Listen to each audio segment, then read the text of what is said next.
मैंने जब इंस्टाग्राम पर गरुड़ पुराण के ऊपर रील्स बनाई तो मुझे बहुत सारे लोगों ने कहा कि गरुड़ पुराण में जो नरक बताए गए हैं उनके बारे में कुछ बताइए।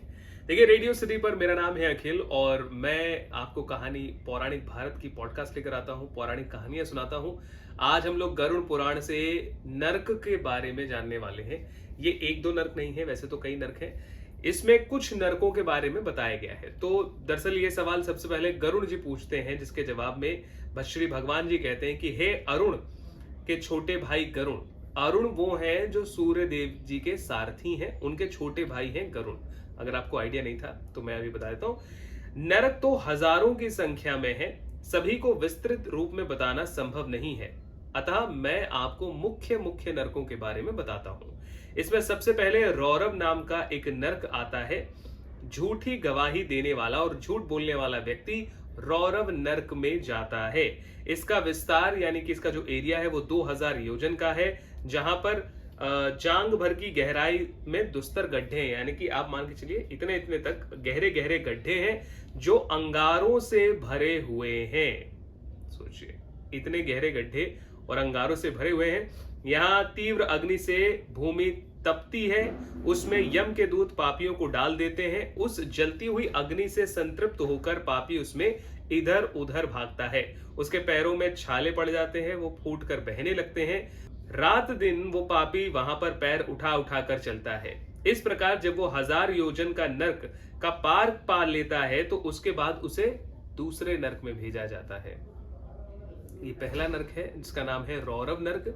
उसके बाद आगे श्री भगवान कहते हैं कि हे पक्षिन, ये तो रौरव नामक प्रथम नर्क की बात हुई। अब मैं तुम्हें महारौरव नाम के नर्क की बात सुनाता हूं।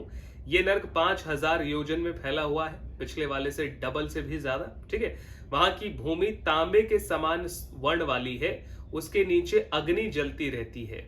वह भूमि विद्युत प्रभा के समान कांतिमान है, जैसे बिजली चमकती है तो वैसे ही उसके प्रभा के समान कांतिमान है, और देखने में ये पापी जनों को महाभयंकर प्रतीत होती है।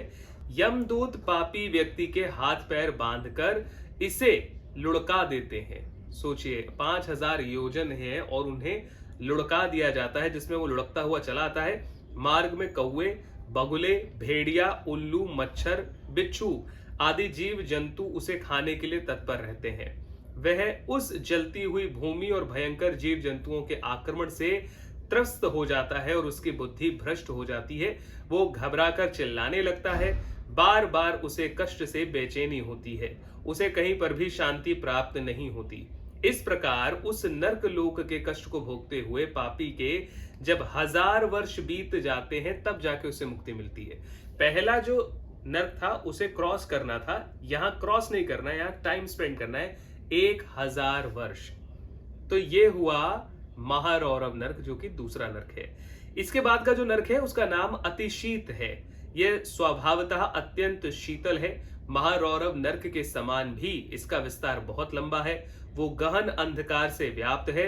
असहाय कष्ट देने वाले यमदूतों के द्वारा पापी जन को यहां लाकर बांध दिया जाता है, अतः वो एक दूसरे को आलिंगन करके यानी कि एक दूसरे को गले लगाकर वहां की भयंकर ठंड से बचने का प्रयास करते हैं। उनके दांतों में कटकटाहट होने लगती है।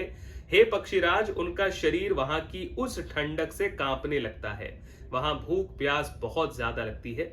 इसके अतिरिक्त भी अनेक कष्टों का सामना उन्हें वहां करना पड़ता है।